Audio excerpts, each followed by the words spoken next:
Pro Football Weekly is previewing the offseason for all 32 teams. Right now we're looking at the Pittsburgh Steelers. Mike, they have some decisions to make in terms of the cap this year. Hines Ward, James Ferrier, Casey Hampton, guys that have been key components of this team for the last few years, could be in trouble in terms of being on that roster or needing to restructure. Who do you think stays and who goes?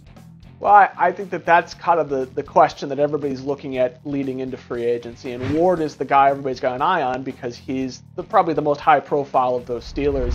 You know, I think we can all look at his number of $4 million next year and kind of say, hey, he's not going to come back at that price. But could he come back at a smaller price?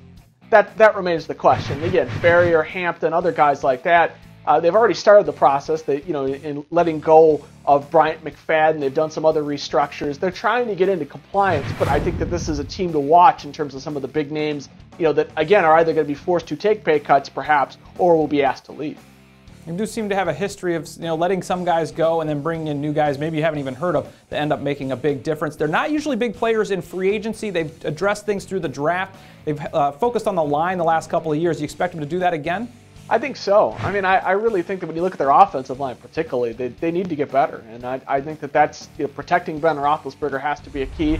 You know, they've gone defensive line 2 out of the 3 last years, but they could go that way again. I mean, it just sort of seems that, you know, it's a team that has to get younger, I think, in the trenches on that side of the ball. And, you know, you have to probably go up and get those type of players that you want if you want quality players. So I think when it comes down to it, you look again at the draft for this team because with the cap situation that they have, Kevin Colbert, in speaking to Pittsburgh reporters this week, pretty much indicated that, look, they're going to be quiet in, you know, they've got before free agency in terms of re-signing their own players and all those things, they've got some cap issues they've got to sort out.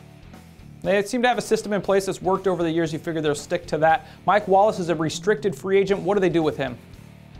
Ideally, you re-sign him to a long-term deal for cap purposes and for the fact that he's a guy that you know is entering his prime, who's been just a number 1 type receiver. But you know, this comes part and parcel with having success. Is you have guys like this that you need to re-sign to bigger deals, and you know he's a restricted free agent to watch, one of the best available. Him and probably Arian Foster at the top of that list. So it'll be interesting to see what they can do vis-a-vis, you know, maybe getting him signed to a long-term deal and what ramifications that has with regards to their cap.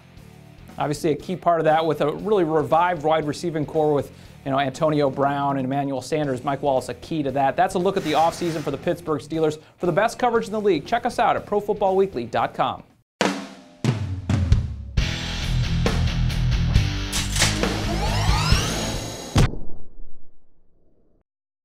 It's never too early to start thinking about the NFL Draft, and Pro Football Weekly's new draft database has you covered. Check out updated player rankings for over 750 prospects and our exclusive PFW Stock Watch. Just go to the Draft tab at ProFootballWeekly.com.